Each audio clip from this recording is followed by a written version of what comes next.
జలపాతాలకు వచ్చి మీ కళ్ళతోనే ఈ ప్రపంచాన్ని చూడండి, చాలా ఆనందంగా ఉంటుంది.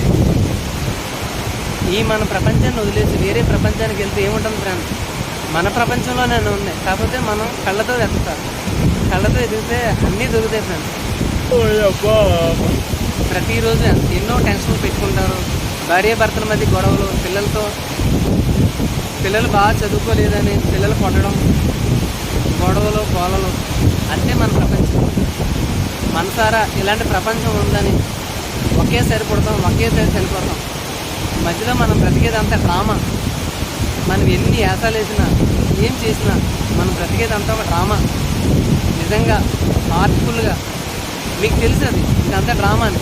కాకపోతే ఇలాంటి ప్రకృతి ప్రపంచానికి వచ్చి మనసు పూర్తిగా ఒక్కసారి మీ పనులన్నీ పక్కన పెట్టుకొని ఆనందంగా ఇలాంటి ప్రకృతిని ఎంజాయ్ చేయండి. చాలా బాగుంటుంది. బిజీ లైఫ్, బిజీ షెడ్యూల్స్ అన్నీ బిజీ.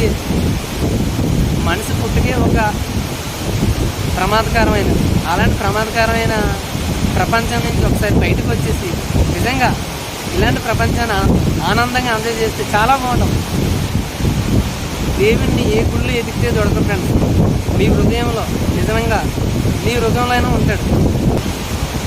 ఇట్లాంటి ప్రపంచానికి వచ్చి ఒకసారి మనసారా ఇక రాళ్ళు కానీ చెట్లు కానీ మనసారా హక్ చేసుకుంటే నిజంగా ఇంతకంటే ప్రపంచం ఏదైతే ఉంటుందో ఫ్రెండ్స్.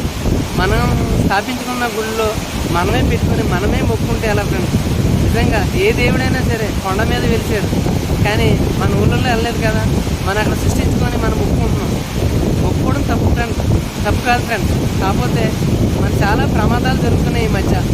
ఆ ప్రమాదాల నుంచి మనం చాలా కేర్ఫుల్గా ఉండాలి. ఏ రోజైనా సరే వెళ్ళొచ్చు దేవుడి దగ్గర. కాకపోతే ఏంటంటే చాలా జాగ్రత్తగా ఉండండి. ఏంటంటే మన కోసం పిల్లలు వెయిట్ చేస్తూ ఉంటారు, హస్బెండ్ ఉంటారు, హస్బెండ్ వైఫ్ ఉంటుంది, వైఫ్ హస్బెండ్ ఉంటారు. అందరూ తోడు ఉండాలి ఫ్రెండ్స్. ఉన్నంత వరకు ఎప్పుడు పోతామో ఎప్పుడు ఉంటామో తెలియదు. కాకపోతే ఈ ప్రపంచంలోని ఒకసారి పోయిన తర్వాత మళ్ళీ రాం. నిజంగా దేవుడు ఉంటే నువ్వు భూమి మీదకి వెళ్ళి ఏం చూసావు అంటే మన దగ్గర ఏమైనా సమాధానం ఉంటుంది ఫ్రెండ్స్? సమాధానం ఉండదు. ఎందుకంటే బిజీ లైఫ్, చాలా బిజీ లైఫ్. సంపాదించాలి, చదువుకొని అమెరికా, ఫారిన్ కంట్రీస్ వెళ్ళిపోవాలి. ఇంకా అక్కడే సెటిల్ అవ్వాలి. ఎక్కడైనా సెటిల్ అవ్వచ్చు. కాకపోతే హ్యాపీగా ఎవరు ఉంటున్నారు ఫ్రెండ్స్ ఈ రోజుల్లో? పొద్దున్న నుంచి సాయంత్రం దాకా టెన్షన్. నిజమైన యోగులు, నిజమైన ఋషులు, నిజమైన సన్యాసులు, తపస్సు చేసే వాళ్ళు ఎవరైనా తమ హృదయంలోనే దేవుడు ఉన్నాడని అంటారు ఫ్రెండ్స్. కాకపోతే మనం అక్కడికి ఇక్కడికి ఎందుకు ఫ్రెండ్స్? మీ హృదయంలో ఉన్న మీ దేవుడిని చూడండి. అంటే ప్రకృతిలో, అంటే భగవద్గీతలో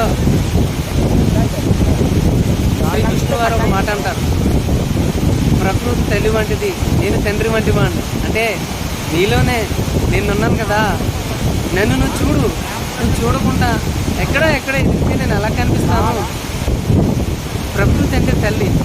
ఒకసారి వచ్చి నిజంగా మనస్ఫూర్తిగా ప్రకృతి అమ్మ దగ్గరికి వచ్చి ఒక్కసారి మనస్ఫూర్తిగా రాయిని కానీ చెట్టుని కానీ నిజంగా మనం హగ్ చేసుకుంటే అంతకంత పుణ్యం. ఇంకా మనిషి ఎత్తిన తర్వాత ఏముంటుంది? నిజమైన మనుషులకైతే నేను చెప్పే భావనలు ఏమి నొప్పి కలిగించు. ఎందుకంటే ప్రతిదీ మన మనసుతోనే కదా. కోపాలు తాపాలు పక్కన పెట్టి మన ఫ్రెండ్స్ అయినా మన తల్లిదండ్రులన్నా అందరితో హ్యాపీగా ఉంటే ఉన్నంత వరకు చాలా హ్యాపీగా ఉంటుంది ఫ్రెండ్స్. మనం చచ్చేటప్పుడన్నా సరే ఒక భావం ఉంటుంది. ఎందుకంటే వాళ్ళతో గొడవ పెట్టుకున్నామే, వీళ్ళతో గొడవ పెట్టుకున్నామే, అలా గొడవ పెట్టుకుంటుంటే ఎంత బాగుంటుంది అనిపిస్తుంది. ఈ ప్రపంచం మనది ఫ్రెండ్స్. మన ఈ ప్రపంచంలో ఉన్నంత వరకు మనదే ఈ ప్రకృతి. మనదంటే నిజంగా మనలోనే ఉన్న దేవుడు కదా. ఆ దేవుడిని మనసారా ఒకసారి చూడండి. నా మాటలు ఎవరికి మెప్పించమనుకుంటాను, మెప్పించేలాగే ఉంటాయి అనుకుంటున్నాను. ఎందుకంటే నేను ఎక్కడ తప్పుగా మాట్లాడను, తప్పుగా ఉండను. నిజంగా నేను నువ్వే మాట్లాడతాను. ఎందుకంటే మీ హృదయ లోతుల్లోకి వెళ్ళి మీరు చూస్తే మీకు తెలుస్తుంది, ఖచ్చితంగా తెలుస్తుంది. Boy friend. నా ఛానల్ ఎస్ఎస్ మార్షల్ అకాడమీ. నా ఛానల్ సబ్స్క్రైబ్ చేయండి, లైక్ చేయండి, షేర్ చేయండి, కామెంట్ చేయండి. ఇలాంటి వీడియోలు ఇంకా నేను తిరుగుతూ ఉంటాను. ఎందుకంటే నేను మామూలుగా అయితే కరాటే, కోచ్ని. కాబట్టి ఇలాంటి ప్రకృతి ప్రపంచానికి దగ్గరగా ఉంటాను నేను. నిజంగా అనుకుంటారు నేను మాట్లాడే మాటలకి నా హార్ట్కి సంబంధం లేకుండా ఉంటుంది. నేను ప్రకృతి దగ్గర ఉంటాను, అందుకోసమే నేను ఇలాంటివి మాట్లాడుతుంటాను. నా వీడియోని సపోర్ట్ చేయండి, షేర్ చేయండి, సబ్స్క్రైబ్ చేయండి ప్లీజ్ ఫ్రెండ్స్.